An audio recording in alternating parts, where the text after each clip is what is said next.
Hey, this is badboy 220, and I'm here to continue my review of Nightmare on Elm Street. We are currently at Nightmare on Elm Street Part 5, The Dream Child, which, quite frankly, is one of the weirdest ones you can ever have. Actually, no, I got all 8 of them, and I plan to review. I do plan to review every single one of them. Um, Dream Child takes place about 1 year after the events of Dream Master. It's actually a pretty interesting concept. Now that I think about it, it continues the story of Alice, who once again is played by Lisa Wilcox, and we see Alice. We see Alice graduate high school. We see her once again take on Freddy, which I will come to again in a minute. The movie starts out with her and her boyfriend Dan, who are doing the old mattress mumbo. Mm-hmm. And if you hear something in the background, that's just my That's just my TV. Anyways,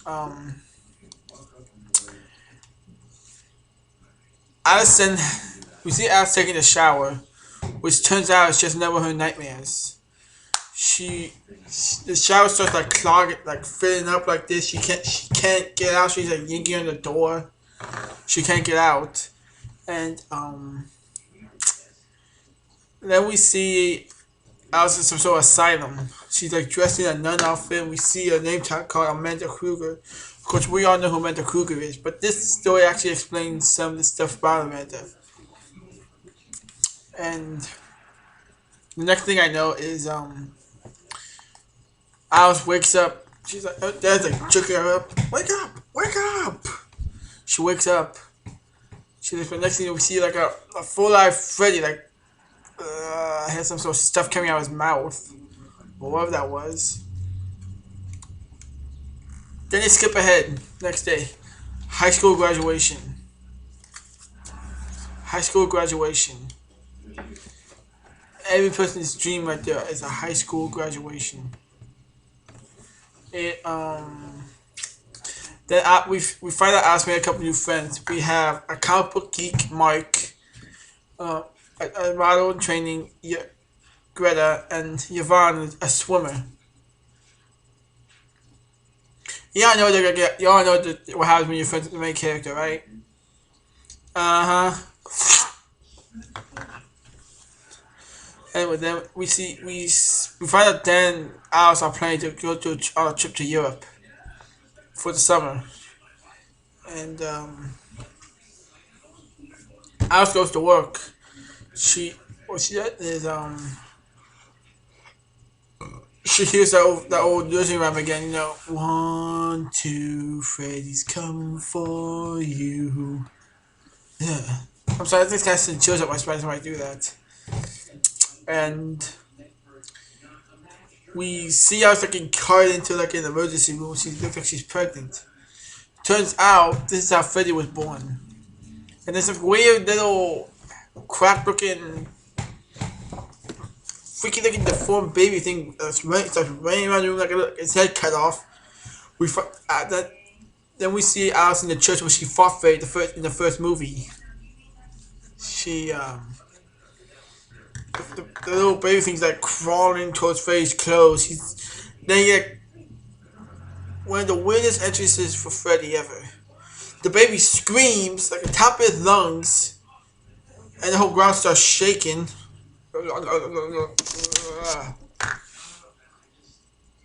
next thing, Freddy's like, "It's a boy!"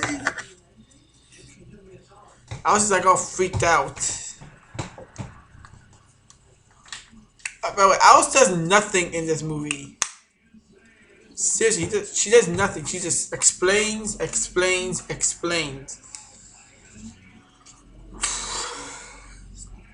So she wakes up. Amanda tries to tell her what's going on. Some of them can see the door shut. Some doors shut on right in Amanda's face. Yeah, that's a good way to treat your mother, Freddy. Big tough guy, aren't you? Mm-hmm. I'm not here. You want some of me? Actually, I take that back. I'm actually I'm afraid of you. I also arrived at the diner where she worked. Then we find out she arrived 4 hours late. She calls up Dan, who is at party, is at graduation party with some of the friends. He he suits up and goes to his truck. Well, he's driving. He went to fall asleep at the wheel because, like you know, Faye's like strapped him down with a seatbelt. He Dad's trying to fight him off. The truck crashes. He goes flying through a window. Now I'm not like this next part. This next part makes me cringe every time I think about it. Then gets on a motorcycle. He's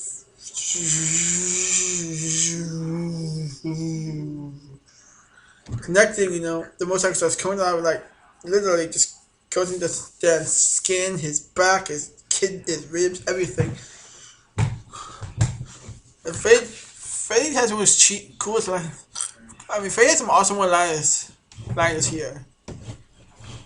Hey Dan, better not dream and drive. Yeah, I can do the laugh. So let me see. Dan wakes up like a split second. He tries to swerve, but another truck actually hits his. He blows up. Alice comes running out. But before that, Alice gets like a vision of like Dan falling down a steep hole, yelling. That's where things start getting a little complicated. Alice finds out. She goes to the hospital. We find out that she's pregnant with Dan's child, which could explain a lot. Which could explain a lot of things. Sorry, it helps me think. We find out then later that night she gives him to a weird little sick-looking kid, Jacob, which I don't know who plays him. And she tells her friends all about Freddy, but naturally, they don't believe her. Yeah. People. A year ago, people were being picked off like flies. What is wrong with these teens in Springwood? Seriously, what's wrong with all these people? Anyway, then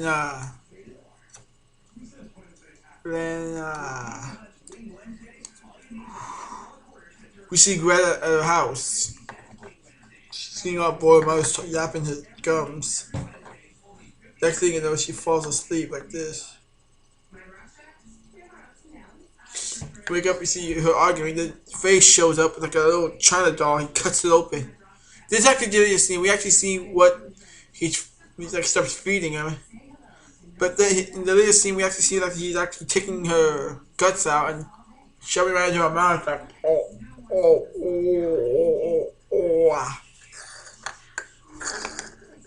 Alice is at home making dinner when suddenly Greg is popping out of her face like a crazy person. Starts screaming. She starts grabbing.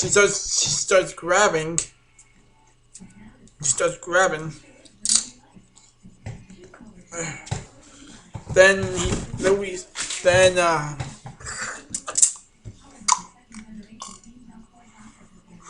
Freddy pops out the other side and yanks the door closed. We see Greg like choking.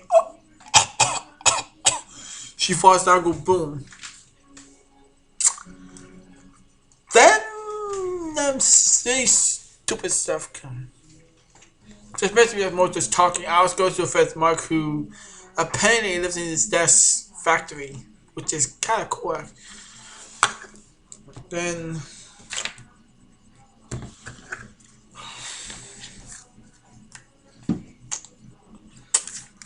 Freddy lures Mark into a house after Alice agrees to stay with him, to hang out at his house. Alice draws herself into one of Mark's dreams. We see Mark like hanging above a pit, holding off a Jedi. Alice pulls him out. He looks at his hands like, ugh. He faints.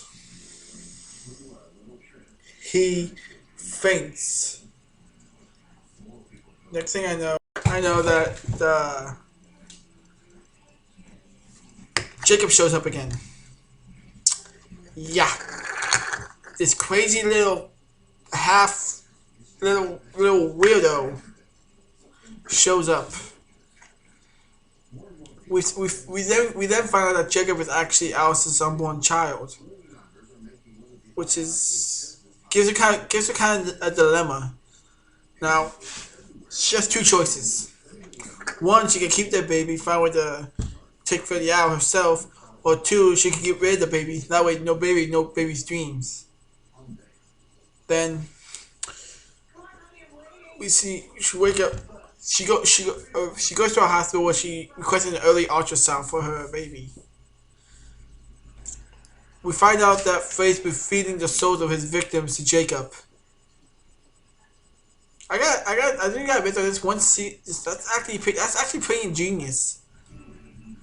I mean, Freddy needs new victims, right? He wants to make someone like him. So he feeds the souls of his victims into a baby. Yeah, big tough guy. So, which I'll come back to later. Um,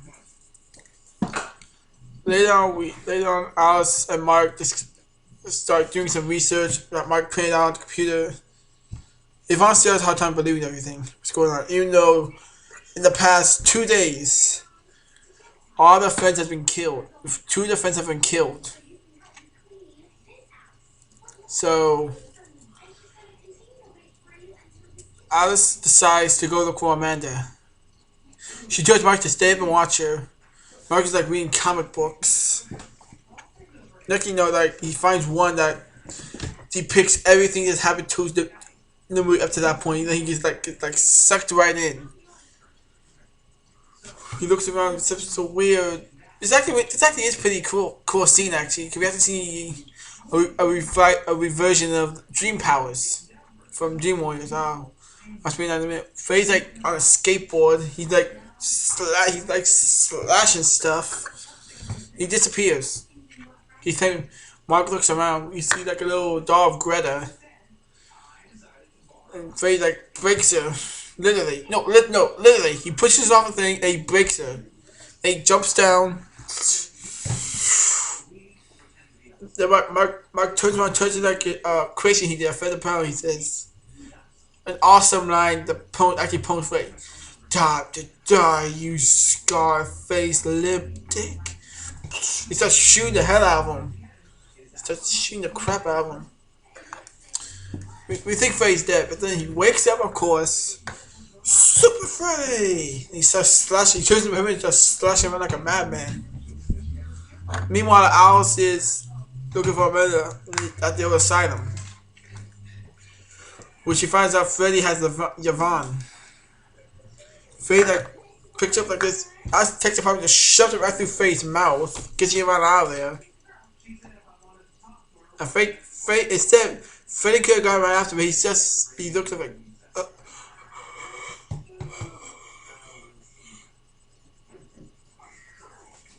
He runs away.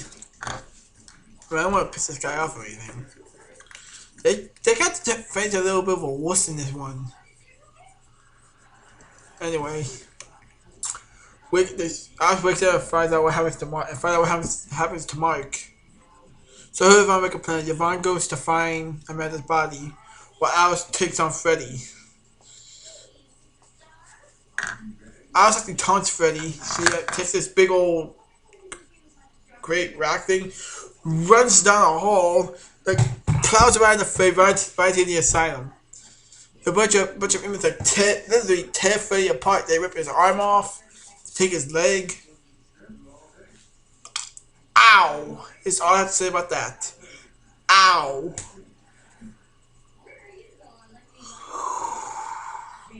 Sorry. We then get like a little bit of a M. Night Shyamalan or M. Night Extra, who made that one video with the crazy stairs. And we get a pretty unique chase scene. Fraser chasing Jacob all over the room. He even puts in his dad to try to just get Jacob's trust. We find out that Faye's been inside Alice the entire time, so she tries to wheels him out, which actually looks pretty painful, I might add. I mean, Faye's coming out of her arms, her face, her other arm, her chest, her stomach, everywhere. Yvonne actually finally frees Amanda, and she tells Jacob he's the one that can stop Freddy now. So Jacob turns like a little miniature version of Freddy, like hawks a major loogie at him, which releases all the souls that he gave Jacob. Dad, Greta, and Mark all like a little head thing, fight, like tear Freddy apart literally. Now he's reverted back to his little baby form, save Jacob. As pick Jacob's up and actually absorbs him back into inside her. Amanda sends him Freddy, but Freddy isn't too happy. Nah. He starts clawing out. Then door starts closing, screaming, "Let me out! Let me out!" The movie ends a pretty good scene with Alice. I mean, Alice is there with her little baby, her friend, her dad. But the one little part I want to. How can Alice not see the three little girls playing jump rope and singing the Freddy Krueger song? Now, I want to point out this is the last time we're ever going to see Alice in the movies. No one ever knows what happens to her. But I have read that they say Alice actually moved away from Springwood to start a new life. And not many people know this, but on Freddy's Dead, I found out that there's actually an original version with Alice actually dying by Freddy. And he, which I will actually get to when I get to that review. Now, like I always tell you every time I do one of these, you want to review something, just say something in the box, send me movie, and I'll look it up and I'll review it. Now, not a lot of people know this. I want to get something on my chest before I finish the video. Freddy Krueger is quite frankly my favorite horror icon of all time. And over the years, he's gotten bigger and bigger and bigger. And so, naturally, they made a remake, which I will get to. I'm actually doing it in order. So, every time, actually, Freddy's the reason I was afraid to go to sleep as a child. I mean, I'm about 20 years old now, and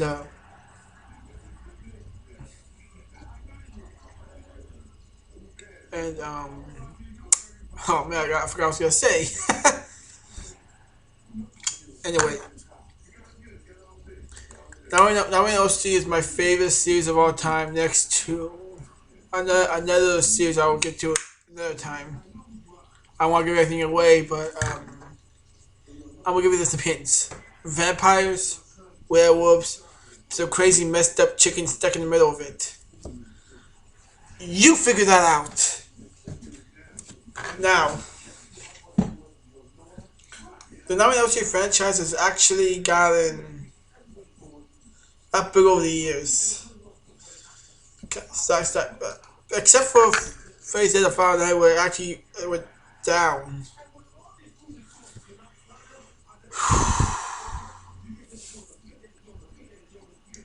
You see,